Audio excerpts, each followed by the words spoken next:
आज हम बात करेंगे फार्मास्यूटिकल जूरिस्प्रूडेंस के बारे में और इसके साथ भारत में जूरिस्प्रूडेंस मतलब कि ड्रग रिलेटेड जो रूल्स रेगुलेशन है वो कैसे आए। तो पहला आप देखिए फार्मास्यूटिकल जूरिस्प्रूडेंस। फार्मास्यूटिकल्स का मतलब होता है ड्रग या मेडिसिन्स। जूरिस्प्रूडेंस का मतलब होता है नॉलेज ऑफ लॉ। जूरिस का मतलब होता है लॉ और प्रूडेंस का मतलब होता है नॉलेज, मतलब कि एक ऐसा लॉ का ज्ञान जो दवाओं के रिलेटेड होता है उसे हम कहते हैं फार्मास्यूटिकल जूरिस्प्रूडेंस। इस सब्जेक्ट में आप पढ़ेंगे जितने भी रूल्स रेगुलेशन रहेंगे जो दवाओं के लिए हो उन्हीं को हम कहेंगे फार्मास्यूटिकल जूरिस्प्रूडेंस। ठीक है, तो इसमें देखिए इसके फीचर्स, स्कोप, ऑब्जेक्टिव सारा चीज एक ही है कि इनके फीचर्स क्या क्या है, इनका स्कोप पहुंच कहां तक है या इनका ऑब्जेक्ट क्या क्या है। जिसमें पहला है आपका प्रोटेक्ट पब्लिक हेल्थ। ये पब्लिक के हेल्थ को प्रोटेक्ट करते हैं, जैसे इलीगल यूज हो गया मेडिसिन का उससे बचाते हैं, या कोई ऐसी दवा है जो पब्लिक को नुकसान देती हो उससे इसको बचाते हैं। तो ये हो गया पहला।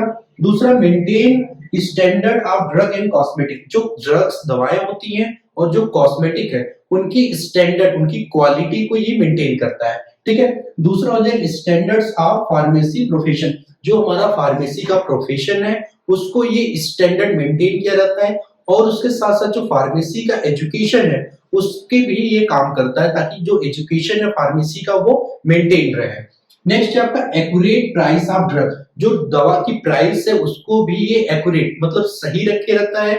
पूरे आपके इंडिया में जहां भी दवाएं हर जगह ये उपलब्ध कराया रहता है, और जो इसकी प्राइस है हर जगह जो रूल के तहत सही हो वही रहता है। ऐसा नहीं कहीं पे प्राइस बहुत ज्यादा हो और कहीं पे प्राइस बहुत कम हो, ऐसा चीज नहीं करता है।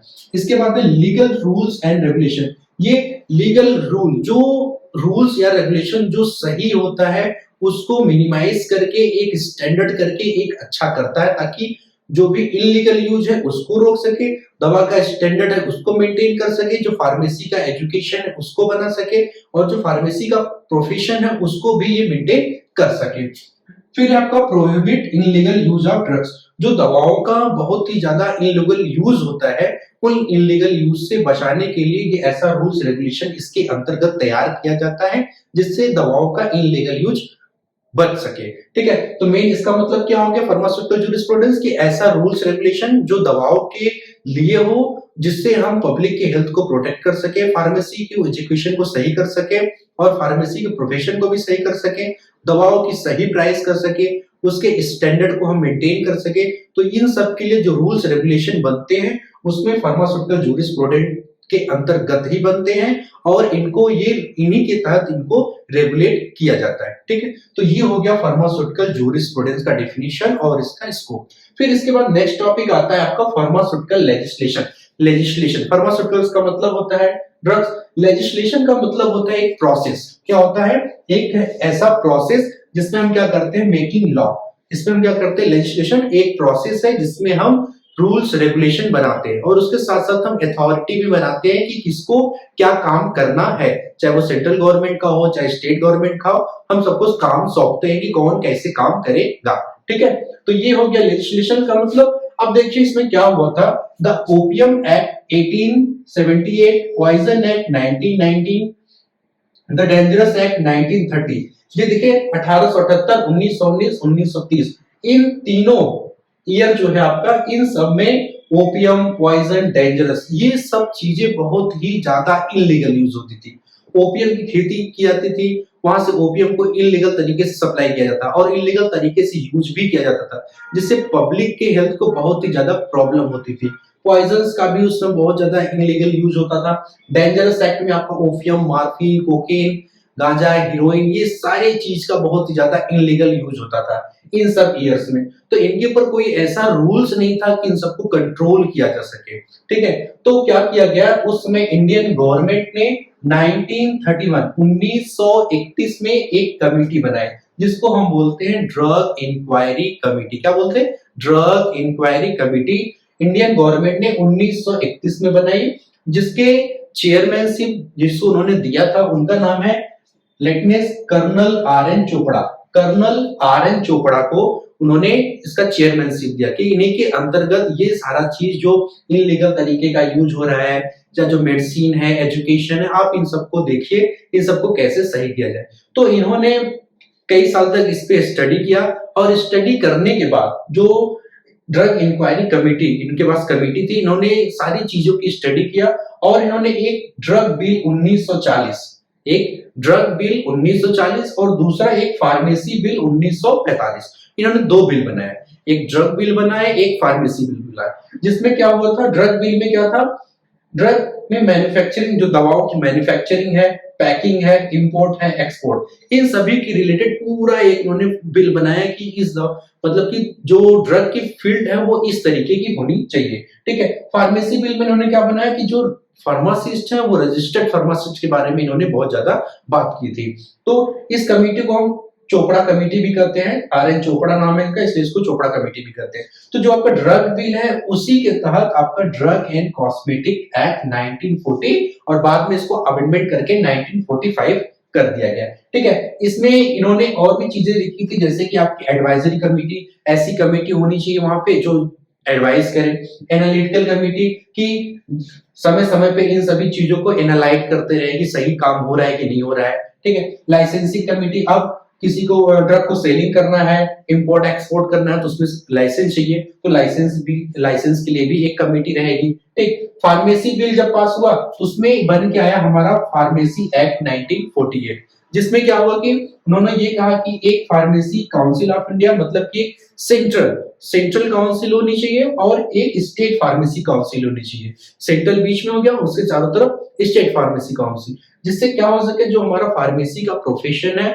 एजुकेशन है, उसको बहुत बेहतरीन तरीके से चलाया जा सके। तो उन्होंने इस बिल में ये सब सारी चीजों को बताया, जिससे आपका ये निकल के ड्रग एंड कॉस्मेटिक एक्ट और फार्मेसी एक्ट जैसी एक्ट आए, जिससे कि जो इलीगल यूज है, फार्मेसी का प्रोफेशन है, उन सभी को अच्छा किया गया। और भी कई सारे इसमें कमिटीज हैं, एक्ट हैं, जो आपको लिखना है वो मैं आपको नेक्स्ट बता रहा हूं। ठीक है। जैसा आपने देखा ड्रग एंड कॉस्मेटिक एक्ट 1940, 1945 और फार्मेसी एक्ट 1948, ये दोनों आपके उस समय लॉन्च हो गए थे, उस समय इनका रूल्स रेगुलेशन बन चुका था। तो ये जो 1948 में जो बना था इसका रूल्स रेगुलेशन, उसी को केवल रिवाइज करके एनपीसी बिल 2023 कर दिया गया। ठीक है। तो उसमें देखिए सबसे पहले आपका ड्रग एंड कॉस्मेटिक एक्ट आया, फिर फार्मेसी बिल आया जिसको फार्मेसी एक्ट 1948 कर दिया गया, फिर उसके बाद medicinal and toilet preparation act 1955, जिसमें अल्कोहल के यूज को सही करने के लिए जो मेडिसिनल जो हमारी दवाएं थी उसमें कितना परसेंट अल्कोहल यूज करेंगे, या जो हमारा टॉयलेट प्रिपरेशन है उसमें कितना परसेंट अल्कोहल यूज करेंगे, उसके रिलेटेड ये पूरा एक्ट है, ताकि जो अल्कोहल है उसका इनलीगल यूज ना होने पाए।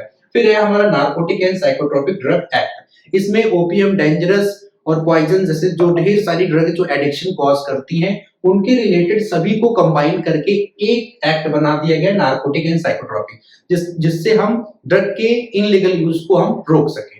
फिर है आपका drug and magic remedy act, इसमें जैसे जो जादुई उपचार करते हैं, जैसे कि जादू दिखाते हैं कि ये हम कर देंगे ऐसे हो जाएगा, वो कर देंगे ऐसे हो जाएगा, तो उनके रिलेटेड भी एक्ट आया, इन सबको रोका गया कि इन सभी चीजों में आप ना पड़िए।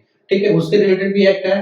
फिर उसके बाद है आपका नेशनल फार्मास्यूटिकल प्राइसिंग अथॉरिटी, जिसको हम बोलते हैं डीपीसीओ, इसी डीपीसीओ को रिवाइज करके ये नाम दे दिया गया, ड्रग प्राइस कंट्रोल ऑर्डर, जिसमें दवाओं का रेट जो है उसको मिनिमाइज करके सही किया गया, क्योंकि अंधाधुंध तरीके से ड्रग की सेलिंग की जाती थी, कहीं भी कुछ भी प्राइस ले लिया जाता था, तो उसको रोकने के लिए डीपीसीओ है। लेकिन 2023 में इसका नाम, 23 में नहीं, इसके पहले इसका नाम चेंज करके नेशनल फार्मास्यूटिकल प्राइसिंग अथॉरिटी के नाम से इसको कर दिया गया है। फिर उसके बाद देखिए कई सारे और चीजें हैं, जैसे इंटेलेक्चुअल प्रॉपर्टी राइट, जिसमें पेटेंट, कॉपीराइट, ट्रेडमार्क, जो आपका नॉवेल चीज है उसको आप पेटेंट करा सकते हैं, जो आपकी कंपनी है उस पर कॉपीराइट ले सकते हैं, और ट्रेडमार्क भी आप उस पर कर सकते हैं, ताकि आपका सामान, आपका जो रूल, जो भी आपका मेथड है उसको कोई चोरी ना करने पाए।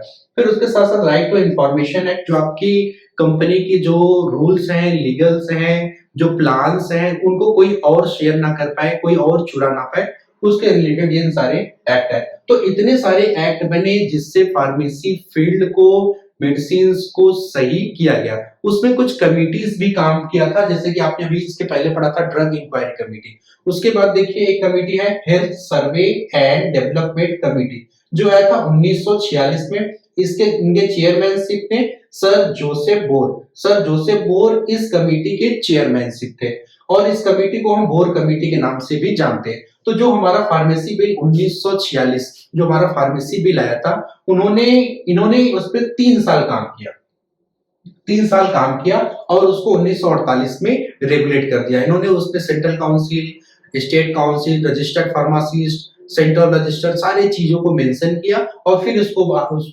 1948 में रेगुलेट कर दिया गया, जो इंडियन के गजट में नोटिफाई कर दिया गया। फिर है आपका health survey and planning committee. इसके चेयरमैनशिप थे डॉक्टर ए.एल. मुडलियर, इसको हम मुडलियर कमेटी भी कहते हैं। ये आपका 1959 में आया था। इन्होंने क्या किया था, जो परफॉर्मेंस ऑफ बोर कमेटी, जो बोर कमेटी का परफॉर्मेंस था, इन्होंने उस पे स्टडी किया और उसके साथ साथ डिसीज कंट्रोल प्रोग्राम, जो डिसीज जो बीमारी फैल रही थी हर जगह, उसके रिलेटेड उन्होंने प्रोग्राम किया, जहां पे आपका CSC, PSC, district hospital, private hospital, सभी में डिसीज को कंट्रोल किया जाए, उस पे इन्होंने एक पूरा इंफॉर्मेशन तैयार किया था।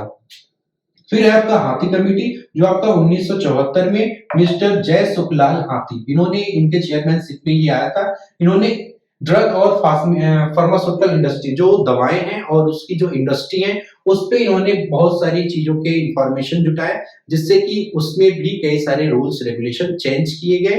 तो इस तरीके से फार्मेसी फील्ड में नए रूल्स रेगुलेशन लाए गए, जिससे कि पब्लिक के हेल्थ को प्रोटेक्ट किया गया, मेडिसिन को सही किया गया और उसके साथ साथ फार्मेसी एजुकेशन को भी सही किया गया। तो आप फार्मास्यूटिकल लेजिस्लेशन में ये वाला चीज और इसके पहले जो आपने पढ़ा था वो चीज आप लिख सकते हैं। ठीक है, तो इस तरीके से आपका फार्मास्यूटिकल लेजिस्लेशन है। ठीक है, ओके, थैंक यू।